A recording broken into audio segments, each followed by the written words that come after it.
महाराष्ट्रामध्ये नुकत्याच लोकसभा निवडणुका पार पडल्या. या निवडणुकांच्या वातावरणामध्ये सर्वच राजकीय नेते हे आपापल्या मतदारसंघात आणि राज्यामध्ये विविध ठिकाणी प्रचाराच्या कामात होते. सर्वच राजकीय नेते हे व्यस्त असल्याने निवांत क्षण हा राजकीय नेते व कार्यकर्त्यांना मिळालाच नव्हता. मात्र आता लोकसभा निवडणुका पार पडलेल्या आहेत, त्यामुळे काहीसे नेते मंडळी व राजकारणातील पुढारी हे निवांत झाले आहेत.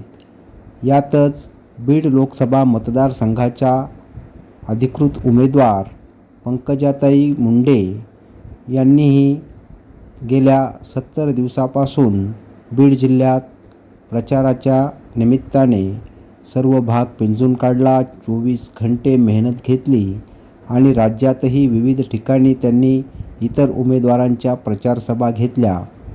महाराष्ट्रातील लोकसभा निवडणुकीचे टप्पे पूर्ण झाले असून आता महाराष्ट्रातील नेते मंडळी काहीसे निवांत झाले आहेत. त्याचबरोबर 4 जूनच्या निकालाची वाट पाहत बसले आहेत. पंकजाताई मुंडे या नित्यपूजेचे आपले व्हिडिओ आपल्या सोशल माध्यमात देत असतात. या निवडणुकीनंतर पहिल्यांदाच पंकजाताई मुंडे यांनी नित्यपूजा व्हिडिओ शेअर केला. त्याचबरोबर आपल्या मनातील भावनाही त्यांनी व्यक्त केल्या आहेत.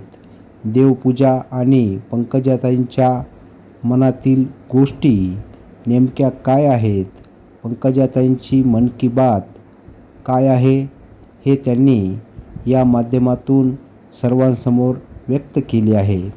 देवपूजा आणि पंकजाताई मुंडे यांची मन की बात काय आहे ते आपणही बघूया. नमस्कार. परत आज मी तुम्हाला बऱ्याच दिवसांनी माझ्या आध्यात्मिक अवतारात दिसत असेल.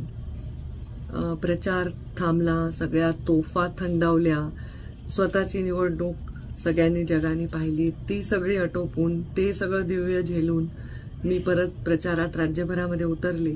सगळ्यांची धाकधूक अजून कमी झाली का नाही माहीत नाही, परंतु बऱ्याच दिवसांनी मी घरी आले. बऱ्याच दिवसांनी निवांत सुंदर माझ्या घरामध्ये मला वेळ घालवता आला. प्रकृती पण थोडी खराब झालेली आहे, कारण जवळपास 70 दिवस 65 ते 70 दिवस अथक परिश्रम चालू आहेत.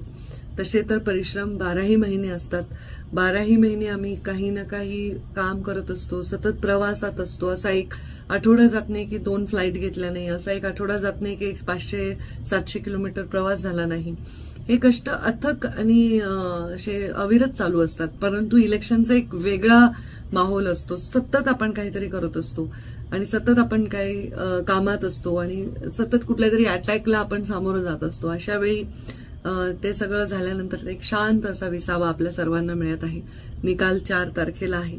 निकाल जे लागेल ते लागेल, पण मी असा विचार नेहमी करत असते की ज्या सकारात्मकतेने लोकांनी आपल्याला साथ दिली, ज्या निर्भीडतेने लोकांनी आपल्याला साथ दिली, ती फार महत्वाची आहे. निर्भीडता ही निष्क्रियतेच्या वर कधीही भारी ठरत असते. निर्भीडपणे, निस्वार्थपणे, निस्सीमपणे खूप खूप लोकांनी मला साथ दिली. मी ईश्वराचे आभार मानते. मी जेव्हाही पूजा करते मी ईश्वराचे आभार मानते. ह्याच्यासाठी मानते की देवा, तू एवढा मोठा संघर्ष मला दिलायस, पण तो संघर्ष त्याला पेलण्याची शक्ती सुद्धा तूच देतोस. कुठून येत आहे मला ही शक्ती? आणि हा निवडणूक ही साधी साधी म्हणता म्हणता, अगदीच पंकजाताईंची सहज निवडणूक आहे म्हणता म्हणता म्हणता ह्या निवडणुकीने एक वेगळाच रंग घेतला. त्याचनंतर राज्यातल्या निवडणुकीने एक वेगळा रंग घेतला. सगळ्या राज्यामध्ये मी फिरले आणि शेवटी आता सर्वजण शांत आपापले कर्तव्य पूर्ण करून बसलेले आहेत. माझं एवढंच म्हणणं असतं की लढाई विचारांची असावी. कोणत्याही व्यक्तीचा कायमस्वरूपी आपल्याला तिरस्कार वाटू नये. कोणीही कायमस्वरूपी तिरस्कार हा समाजामध्ये पेरू नये, अशा भावनेची माझी जडणघडण तरी आहे. आणि मी सत्तेच्या पदांवर अनेक वर्ष काम करताना त्या गोष्टींचं पथ्य पाळलेलं आहे.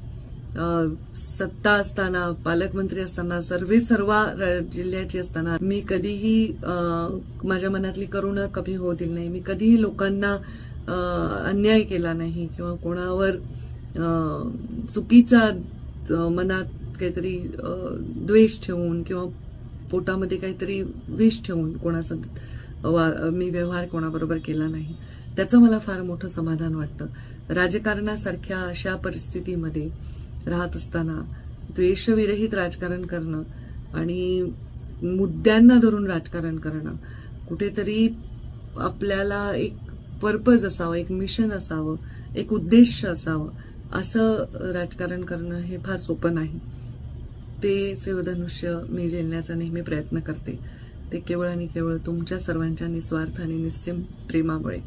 थोडा माझा चेहरा असा दिसत आहे कारण माझी प्रकृती खूप खालावलेली होती, पण आजची पूजा इतकी सुंदर झाली आहे, तुमच्याशी नेहमीप्रमाणे शेअर करावी वाटली. बऱ्याच दिवसात शेअर करू शकले नाही. तर बघा कशी वाटते पूजा. ईश्वराबरोबर तुमचाही आशीर्वाद सदैव माझ्यासोबत ठेवा. धन्यवाद.